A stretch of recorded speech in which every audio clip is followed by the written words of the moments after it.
I wanted to open the door and say, "It's an airplane, gentlemen."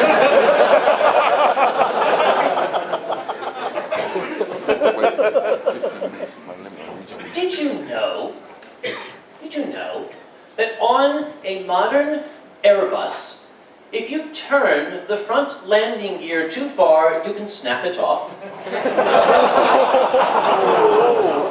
We found that out. We were all terribly surprised. Did you know that when that happens, you can't fix it right away? We found that out too. The landing gear, the gentleman who had been pushing the plane back had hyperextended it, had twisted it too far, had broken it, and the wheels were now stuck in a horizontal position. Well, this is going to make landing to be extremely challenging. So they managed to crank the wheels back forward again, and they dragged us back to the gate.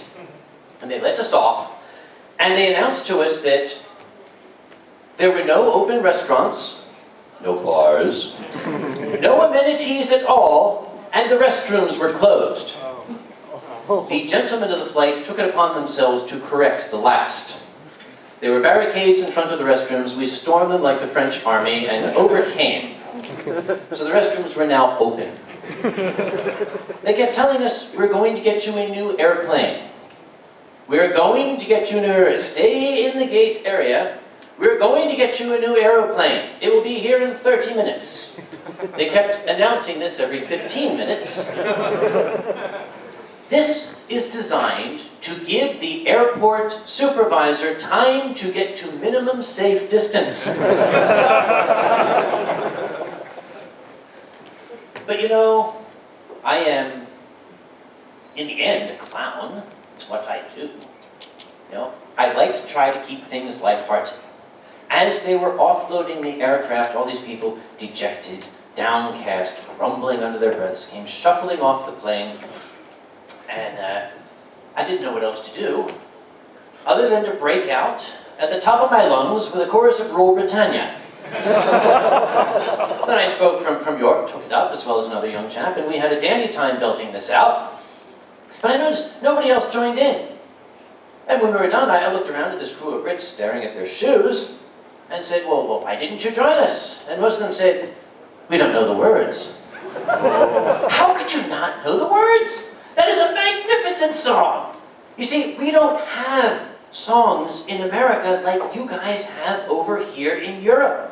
You guys have some of the greatest national songs ever written. Okay, there's Rule Britannia, a little bit pompous, but damn, that's cool. You just picture this monstrous battleship out there, you're bang, bang, bang, yes, we will rule everything, yes. But even God Save the Queen. All right, I'd like to see a show of hands. Who here knows the words to the second verse of God Save the Queen? For Christ's sake, I'm a Yankin, I know it. Think about it, the mental image I get. O Lord, our God, arise, scatter her enemies, and make them fall. It's like Elizabeth, she's got the Ark of the Covenant there, she just opens it up. That kicks ass. And the Germans, first off, they made you get rid of the really good part. Not the first part.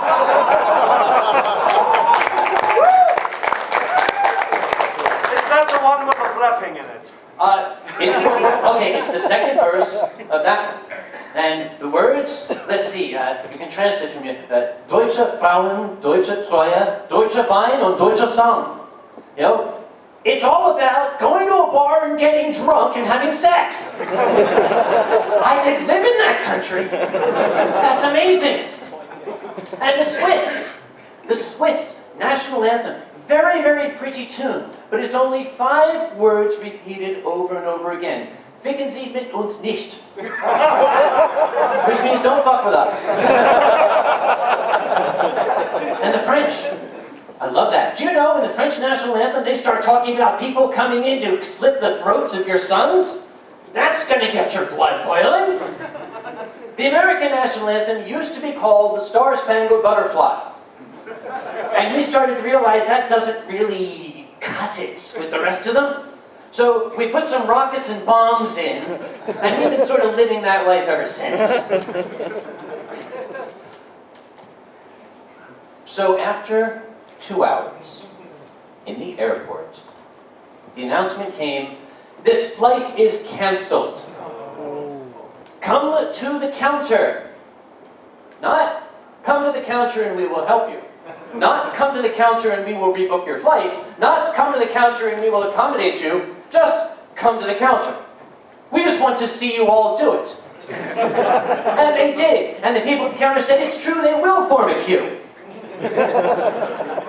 Only the Brits laughed at that, I've noticed. They handed out these little slips of paper. And the little slips of paper had a toll-free number on it. In America, that starts with 1-800. Call this number.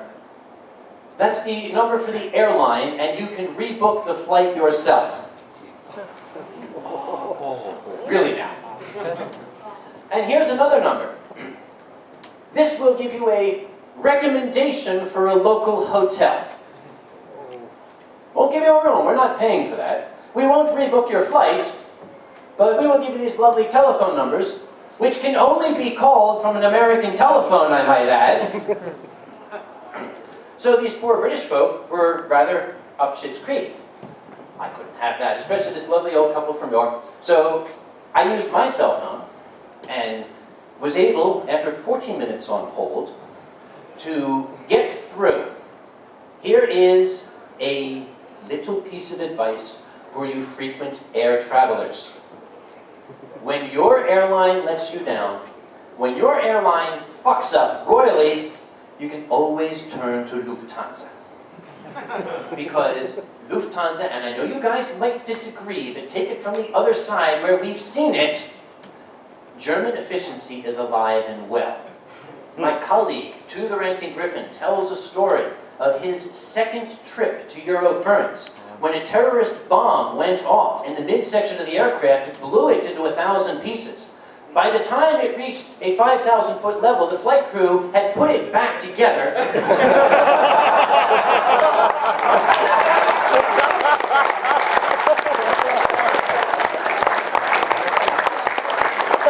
Using only some wire from one of the head slates, an old piece of underwear, and beer.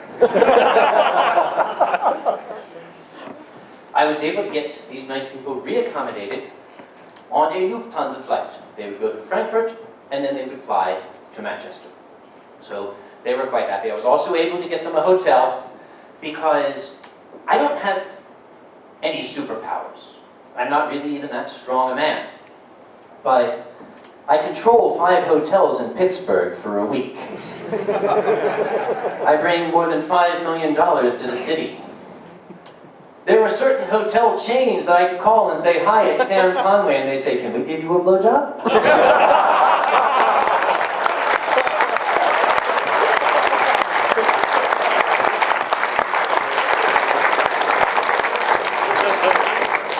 I say, no, a room for the night will be fine, and the blowjob. So I got them accommodated, I was quite happy. And they said, "What about you? You don't need to worry about me. I live in this town. My car is in the parking lot. I'm sorry, in the car park. See? I'll just ring up and have them come and get it." I didn't realize it was now almost 3 o'clock in the morning. The car park was closed between midnight and 5. So I found myself at the airport. There was a British gentleman who was trying very hard to figure out how to get a hotel shuttle because his phone would not dial the magic toll-free number. So I dialed the number for him, got the shuttle for him, and then just snuck onto the shuttle. Went to the hotel, which fortunately was a member of the Starwood chain, and I went up to the front and I said, "I'm Sam Conway." And they say, "Would you like a blowjob?" I said, "Already had one, thank you so much. Just a room, please." "No, not seriously." Jesus Christ, at my age?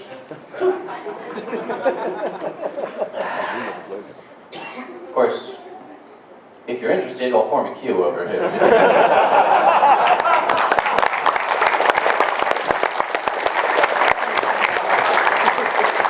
Yes, I'm looking at you. What's that you're holding? That looks mysteriously like my bottle of wine. In ice. We'll talk about blowjobs later.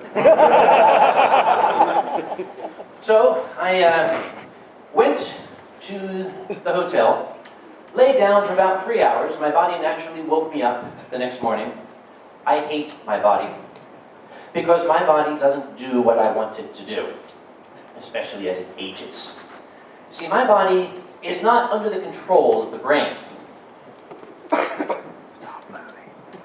The eyes woke up somewhere around 7 o'clock in the morning, thereabout, and the eyes looked at the clock, and the rest of the body said, it's morning, let's go and do things. We are alive, we are going to sing and dance.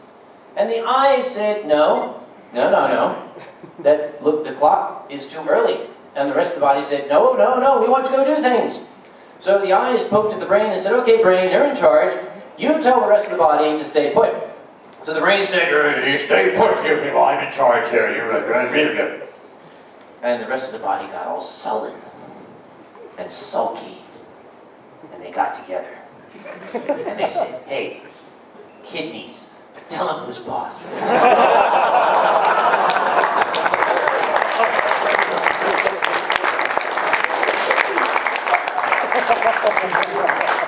So then I was up. So I had some breakfast. I noticed some folk from the canceled flight 734.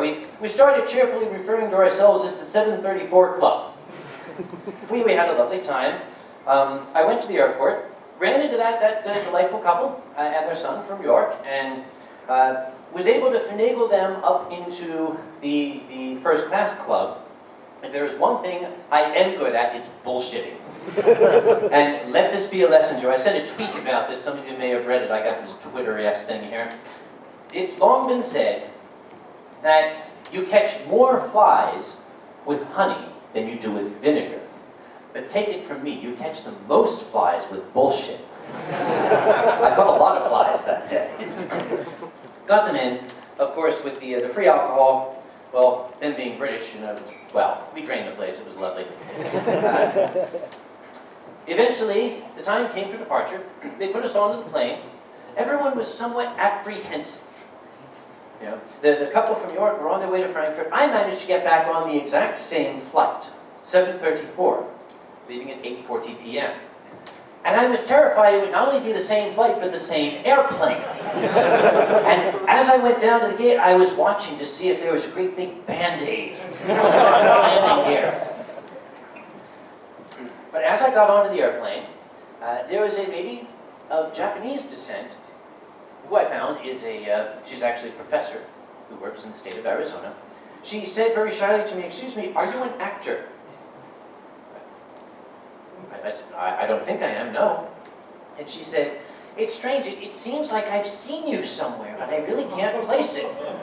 I said, well, I am an entertainer, I'm all over YouTube, maybe you saw that. She said, yes, that was probably it. And I said, oh, you don't happen to remember which YouTube? I didn't press the point, I decided I'd change the subject. So, the flight started, we started our exercises. This thing here. 1, 2, 3, 4. And the plane got into the air, which was more than the other one had. We were celebrating that. It's yay, we're actually off the ground. I passed out, don't know why. Woke up the next morning, looked outside, saw the beautiful green hills of Great Britain below me. We were already on our way in descent into Manchester. And as we approached the runway, there was a fellow sitting up here who had been on the former 734, remember the 734 Club? And I cheerfully said to him, it looks like we made it. He said, not yet.